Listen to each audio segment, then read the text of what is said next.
Hey there, kids! It is Mr. King here for the older grade levels to show you a really cool design we're going to make, which is this whoosh, which is like a really cool thing to use basic pattern and building of a pattern to create the illusion of a kind of a hole made up of, I don't know if this feels kind of like woven or like sinewy, but I just think it's a really cool thing. We're going to use watercolor paper. The cool thing is after you're done, I'll show you how you can make some cool stuff out of black shadows coming up out of the darkness here. So it's not over with just this, but this is the main thing I'm trying to teach you today.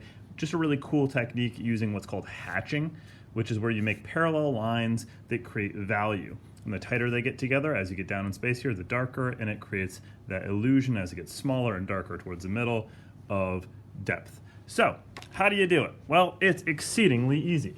Now, you could use a ruler for this, but I do not think it is necessary, so I'm going to show you the basic structure of how to create it.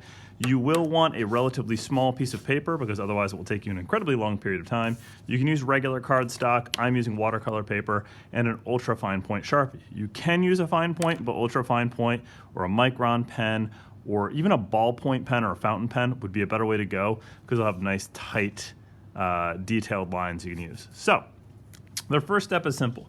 I like taping down my paper so I get this beautiful border around the edge, but if you don't want to, that's okay. It also helps you to, I think, work a little bit more carefully in the beginning.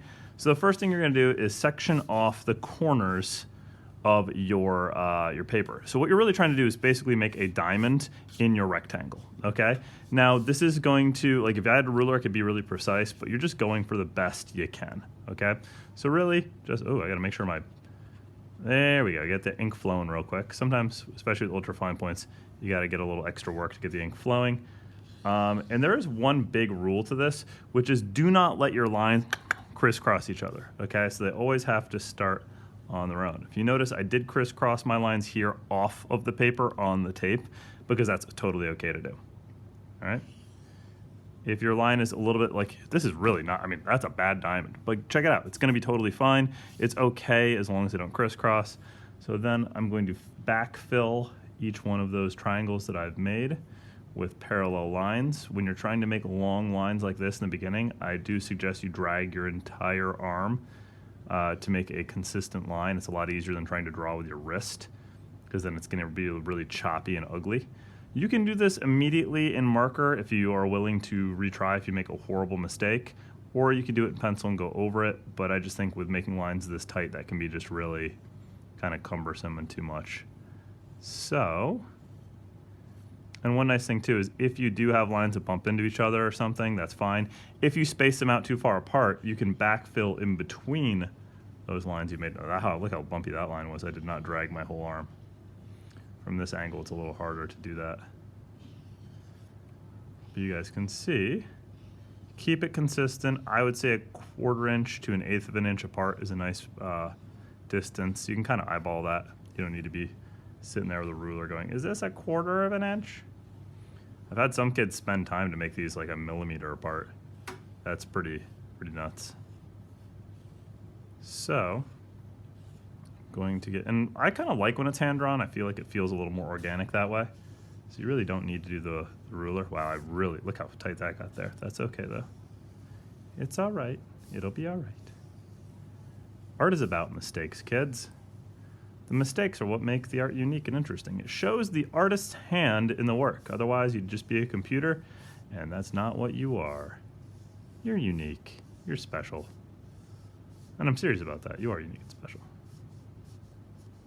And done. So that's the first set. Now the next one, it gets easier as you go. I'm going to create a rectangle similar to the outer rectangle inside of my diamond.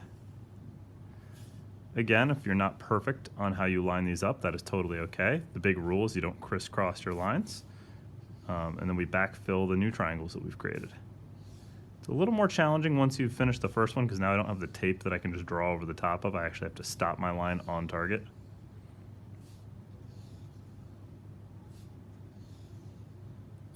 And I could do this entire set on each side. I got a class coming really soon, so I'm under the gun here. You ever wonder if your teachers procrastinate, push things to the last second? Nah, I'm just trying to efficiently use my time. I'm not going to call it procrastination. But I did overbook myself a little. So I'm going to finish this whole thing this way. I'm going to stop talking because in this point of the video, what I am going to do is I'm going to hit that fast forward here and go fast style with my drawing. So you don't have to sit here the entire time and watch me and hear me drone on. But you can just see it happen fast. So I'll see you on the other side, okay?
I think looks pretty darn good here. Look at this, pretty darn close to the original too. You can see there are little differences. This one had a little bit more of a square change here. This one stayed as the rectangle all the way down. I feel like I was a little more consistent. My lines here took a little more liberty here to be a little, letting my heartbeat take over and shake my hand a little bit, and that's totally okay. If you did tape down your piece, remember when you pull the tape off, make sure you pull away from your drawing. So on the right side, you pull to the right. On the left side, you pull to the low, or the right. The left side, you pull to the left. Right side, pull the right. The bottom, top, and you are keeping your hand against the table. That will prevent any tears that happen. Will be on the border itself and not on your drawing if you follow that rule, which is really nice to make that gorgeous white border there on any paper. Really, it works. You will get a little paper tear, but remember, it'll always stay on the border itself, so it really won't matter. And then what I would do is if you want to create like a shadow monster or something that's filled in totally black coming up out of the hole, you can create like a vine growth that kind of spirals up and out. You can create lots of little individual things. You can make whatever you want, like a blob or drips or whatever. You can add details to each layer as you go down, dripping towards that center point.